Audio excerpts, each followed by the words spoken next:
casa para poder falar um pouquinho sobre essa experiência. Essa questão de se comprovar cientificamente a vida após a morte. E aqui, com esse trabalho, vocês vão entender o que a espiritualidade é capaz de fazer, a maravilha que é, e como o Espiritismo trabalha em cima de ciência, de filosofia e religião. Vocês vão ver que a ciência vem realmente antes de falarmos em filosofia e, principalmente, antes de religião. E é o que acontece aqui. E acabou nascendo este livro aqui, que é o Modigliani, que se escreve Modigliani, mas se fala Modigliani, que é o nome de um artista italiano. Para quem não conhece obras de arte e pinturas, é o segundo mais caro artista do mundo. Só isso. Modigliani, Mistérios a um Toque de Amor. Eu pus essa tela de Fernando Pessoa, por quê? Porque toda a armação da minha aproximação com pessoas que conheciam Modigliani, foi através do Fernando Pessoa. Caprichosamente, a espiritualidade me aproximou de um ator que foi fundador de um grupo de poemas, me convida para entrar nesse grupo dele de poemas, onde todo o repertório era de Fernando Pessoa. E eu me apaixono pelo Fernando Pessoa. Então ele e a viúva dele, depois, obviamente, que ele falece, acaba passando uma série de documentos para mim. Eu acabo ficando dono dos direitos e do acervo todo dele. Pesquisando depois, futuramente, eu venho descobrir que Fernando Pessoa era espírita. Por acaso, poucas pessoas sabem disso. Fernando Pessoa escreve não só poemas com o nome dele de Fernando Pessoa, como escreve poemas com outros nomes de outras pessoas que se diz serem heterônimos. Numa carta que eu encontrei em Portugal, no Museu Fernando Pessoa, ele escreve para a tia dele, uma tia chamada Nica, de apelido carinhoso Nica, em que ele fala para a tia, foi ela que iniciou ele no Espiritismo, ele diz para ela: esses meus heterônimos, na realidade, são seres de outras dimensões que me ditam esses poemas. Ou seja, já há mais de séculos já vinham com psicografias. Na realidade, Fernando Pessoa era um médium tipo Chico Xavier, porque, para quem tiver curiosidade, são mais de 100 heterônimos. O que a gente podia dizer que o Chico Xavier, com Emmanuel, com André Luiz, com Humberto de Campos, com outros tantos, seriam heterônimos do Chico. E não é. O Chico diz que são as pessoas que são. O Fernando Pessoa também dizia Alberto Caeiros, Álvaro de Campos, Ricardo Reis, e assim sucessivamente. Porém, ele, numa carta, entrega que esses heterônimos, essas outras personalidades dele, na realidade não eram personalidades, e sim eram pessoas de outras dimensões. Bom, esse aqui é o ator que nasceu em 20 e morreu em 2003 e que me deixou todo o acervo dele. Foi com ele que eu aprendi a gostar de poesia, foi com ele que me aproximei da poesia e foi através dele que essa obra que eu comecei a pesquisar chegou às minhas mãos. Olha o que a espiritualidade faz para que a coisa chegasse até a minha casa. Eu acabo indo trabalhar no teatro com esse poema por causa de Fernando Pessoa e que Rui Afonso, um pouco antes de morrer, me entrega essa obra e não diz para que era e o que era para fazer com ela. Ok. Ele me entrega todo o seu acervo, dentre as quais obras, essa obra, que depois eu venho batizar de Velhéria Livorno, uma obra, aqui, deixa eu só voltar aqui, uma obra que é de Amedeo Modigliani, de 1909, é um óleo sobre tela, sobre cartão, medindo 18 por 25, o tamanho de uma folha sulfite. Foi produzida na cidade de Livorno, onde ele nasceu, e em Paris ele acaba entregando para um pintor brasileiro que ele conheceu lá, que também entregou para o Rui essa outra obra, que eu pus o nome de Retrato de Itanhaém, deste brasileiro aqui, José Vassi Rodrigues, que morreu em 57, um óleo sobre tela, sobre cartão, de 1920. Vassi Rodrigues, como ele é conhecido, ele transfere essa obra nos anos 40 para o Rui Afonso, esse ator que fundou o teatro profissional no Brasil, que depois passa para mim nos anos 90. Aqui é um relato do Vácio Rodrigues, esse pintor, que foi estudar em Paris, ficou 4 anos estudando lá, conheceu o italiano Modigliani. Por conta dele ter ido estudar com bolsa do governo de São Paulo, esse pintor italiano consegue ainda ficar em Paris, estudando em Paris, porque o brasileiro, esse senhor aqui, perdão, estou apertando coisa errada aqui, esse senhor, ele ganhava o dinheiro do governo de São Paulo. Então ele tinha dinheiro, mesmo com aquela recessão toda na Europa. Ele pôde colher em casa e dividir a comida dele, material de pintura, e a própria habitação dele, né? O próprio apartamento, ele divide com o italiano, que é esse aqui, Amedeo Modigliani, e nesse tempo de 1910 a 1914, faz amizade com o brasileiro. Quando o Brasil corta a bolsa por causa da guerra, traz todos os brasileiros de volta para casa, ele pega e entrega algumas obras para ele, dentre as quais essa que eu mostrei para vocês, que é aquele detalhe de um barco lá na Itália. Eu começo a descobrir quando, exatamente no dia do aniversário desse ator brasileiro, Rui Afonso, ele começa a se comunicar comigo pedindo para ir pesquisar aquela obra que tinha o detalhe de um barco, do veleiro.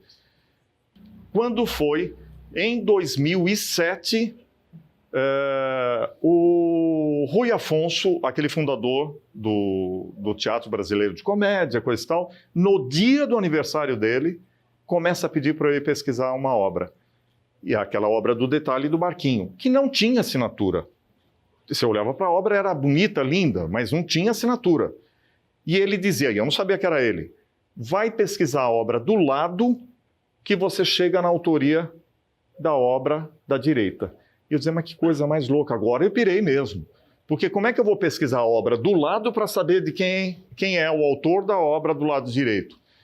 E aquela voz repetindo, que nem um martelinho ali. E vai fazer, e vai fazer. E eu não quero, que é isso, agora a coisa complicou de vez e tal. Aí eu começo a descobrir e começo a perceber quem era, na realidade, quando eu falo, olha, esse que era o autor daquela obra que ele pedia para pesquisar, porque quando eu pesquiso esse, eu fico sabendo que ele se torna amigo desse outro, e que esse outro entregou obras para ele que trouxe para o Brasil. Aí começou a juntar, as peças começaram a juntar. Eu resolvi pedir uma psicografia, mas a coisa aqui começou a ficar confusa e muito atrapalhada.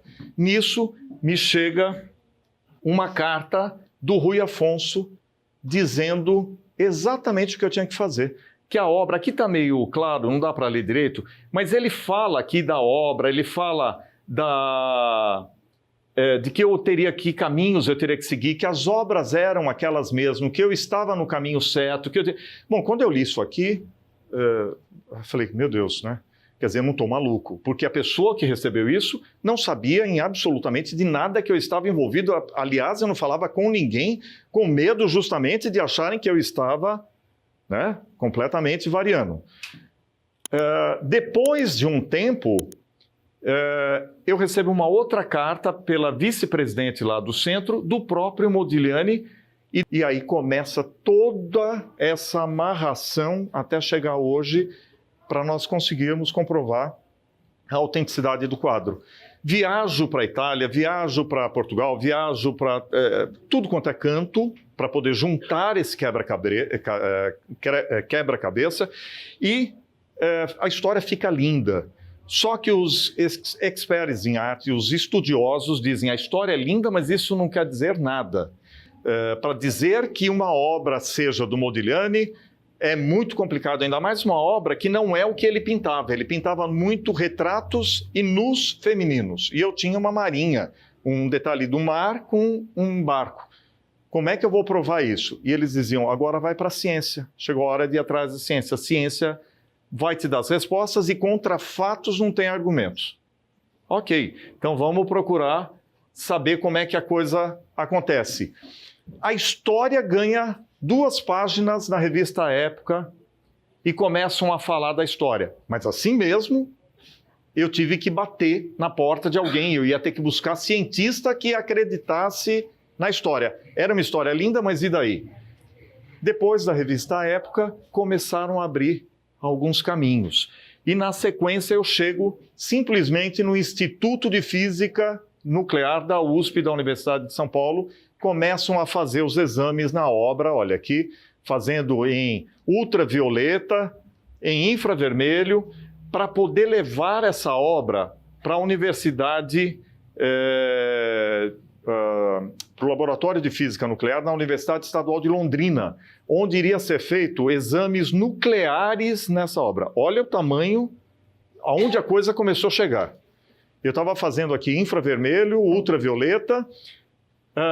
Na sequência, eles me declaram e encontram o que ninguém via, olhando aqui na obra, ninguém via nada.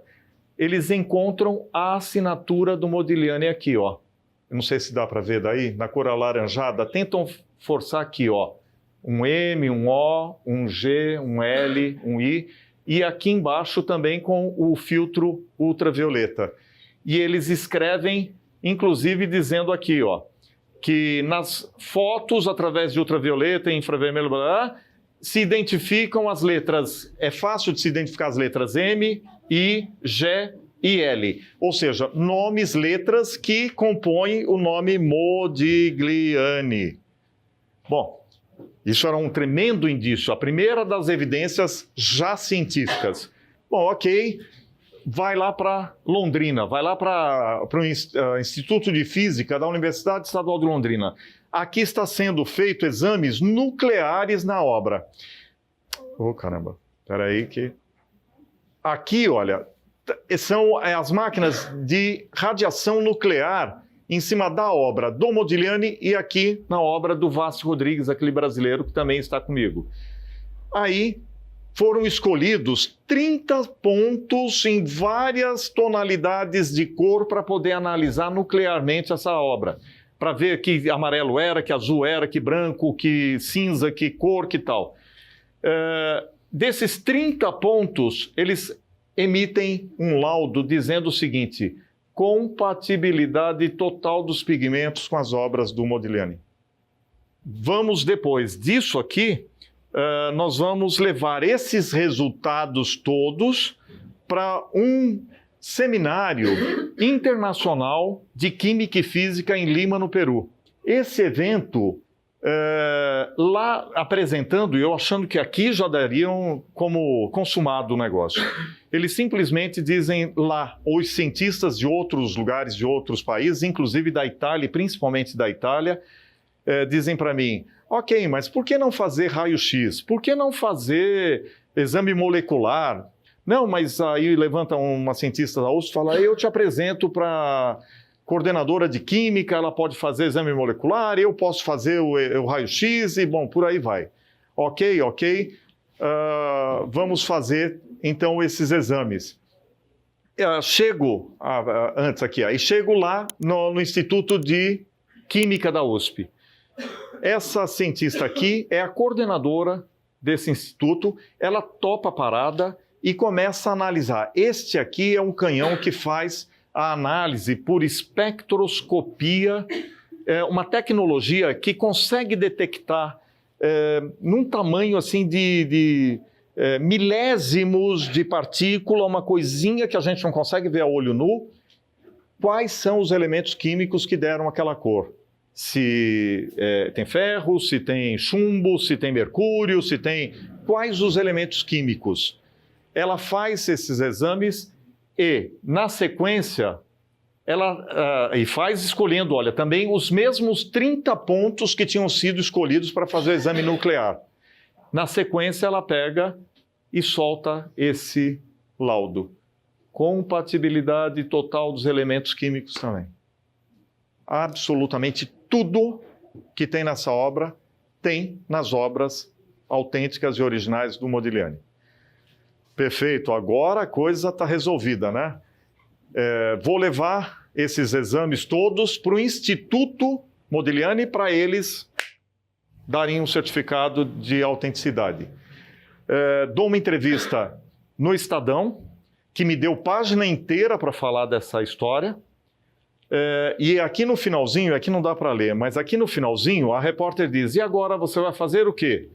Eu digo: agora no fim do mês eu estou indo para Roma que eu vou levar esses resultados para ter a certificação. 10 dias depois dessa entrevista que eu dei para o Estadão, esse mesmo Estadão e os jornais do mundo inteiro noticiam que o presidente para quem eu ia levar a história foi preso porque ele era falsificador. Foi o momento que eu precisava, porque o Modigliani, aos 5 anos de idade, ele foi alfabetizado com a Divina Comédia do Dante Alighieri. Um poema que até hoje, para as pessoas lerem, é muito difícil, é muito complicado. Eu precisei começar a ler a tal da Divina Comédia, porque eu falei, a resposta está aqui. E aí eu começo a encontrar em cada trecho do poema, em cada divisão que ele fez do poema, todos esses símbolos. Aí me faltava fazer a história do raio-x, porque eles insistiam em dizer para mim que além disso tudo, eu ainda iria encontrar mais respostas por baixo da pintura. Como é que eu vou encontrar isso embaixo da pintura? Faça o raio-x. Comecei a falar com o pessoal da USP, que a essas alturas já estava meio que suscetível aos meus pedidos e me liberavam para fazer as coisas. Fizeram o raio-x na USP. Só que eles simplesmente, depois de meses, me puseram um laudo dizendo assim, o que se vê na parte pictórica, né, o que se vê a olho nu é o que se tem por baixo, nada além. Ponto. Bom, aí eu achei que a espiritualidade estava de brincadeira comigo. Como é que podia ter alguma coisa embaixo, algum segredo embaixo da pintura e de repente vai fazer o raio-x, que é a única forma de ver o que estava por baixo da pintura, e não tinha nada. Misteriosamente, por acaso, um cientista mexicano me procura, depois que ele viu o meu blog, e diz para mim, Alex, essa obra tem coisa escrita embaixo dela. Eu falei, não, outra vez não, né? Quer dizer, eu já fiz o exame, não tem. Aí ele disse, você fez o exame aonde? Na USP. Ele fez, você pode me mandar os laudos para eu dar uma olhadinha? E ele é professor da Faculdade de Belas Artes da Cidade do México. E também pesquisador. Aí, mando para ele. Ele me retorna e diz, Alex, foi feito com frequência errada. Fizeram com uma frequência muito forte, ou seja, o raio-x passou da tela. Por isso que não mostrou nada. Refaça esse exame e refaça com uma frequência baixinha, a mais baixa que puder, como se você estivesse fazendo o raio-x de uma mão humana. A obra não estava comigo, estava lá na Espanha. Eu ligo para a Espanha, tento falar com o cientista e pedir para ele levar a obra para tirar do laboratório e levar numa clínica de radiologia médica e fazer um raio-x como se fosse da mão humana.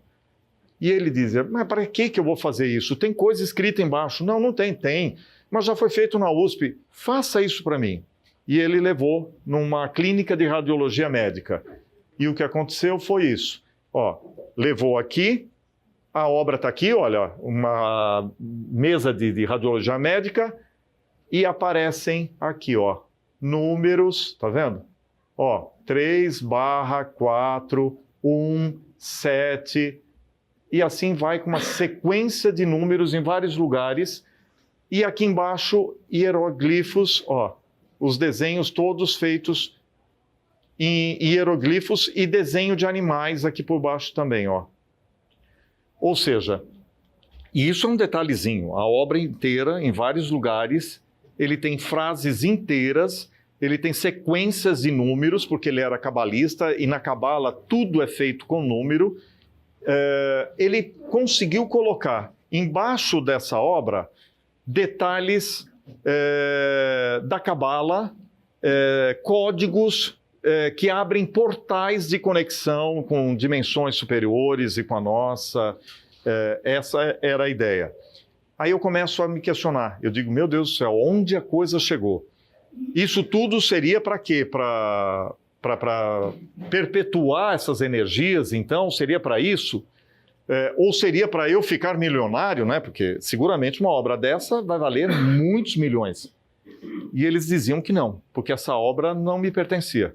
Na realidade, essa obra, quando for para leilão, e que vai ser seguramente muito cara, ela terá que ser doada para pessoas, para entidades que cuidam de pessoas com necessidades físicas, mentais e físicas. eram necessidades especiais físicas e mentais, que a história era toda em cima de ajudar pessoas com esses problemas de deficiência.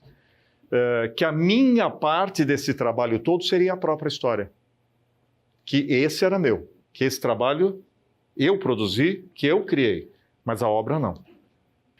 Para vocês terem uma ideia do tamanho da coisa, eu recebi aqui do jornal A Tribuna 2 páginas para poder falar dessa coisa toda e desses exames e desses códigos e de tudo que foi aparecendo na obra. Aí nós fomos para a Alemanha em setembro para poder divulgar esse trabalho nesse congresso de química, porque isso foi apresentado como palestra principal, esse nosso trabalho foi apresentado, imaginem vocês aonde a coisa chegou. Foi apresentada uma palestra principal nesse congresso na Alemanha e simplesmente fomos ovacionados, nós brasileiros e os espanhóis, que estão todos juntos, né? E fomos convidados para que esse material, essa pesquisa, esse trabalho todo seja publicado agora em janeiro nesse jornal científico chamado Journal of Raman Spectroscopy de Londres. Vai sair agora em janeiro e aí sim a gente vai poder fazer um barulho, uma divulgação, ou seja, vou conseguir certificar a obra? Não pelas vias normais, porque acabou de ser preso o outro fulano. Ou seja, eu vou conseguir abrir um processo na Itália e exigindo que com tudo isso a obra seja declarada autêntica. E é só judicialmente e cientificamente, porque moralmente ninguém no mundo vai conseguir autenticar essa obra. Para que fique muito clara a coisa, sabe? Eu estou lutando há 13 anos, não é para ficar milionário, é para ajudar pessoas carentes em nome de todos esses espíritos que a gente está citando aqui até agora, de Modigliani, de Rui Afonso, de Vasco Rodrigues, de Fernando Pessoa, Aí no livro vocês vão ver muito mais, tem aí Monteiro Lobato, tem Carlos Drummond, tem muita gente envolvida, toda essa gente envolvida nesse projeto. Então seria em nome de toda essa gente, não minha, porque eles já foram muito claros que isso não é meu. Se você chegou até aqui, muito obrigado por assistir e não se esqueça de curtir o vídeo, é de graça e ajuda muito na divulgação. E também não saia sem antes se inscrever no canal e assim receber novos conteúdos.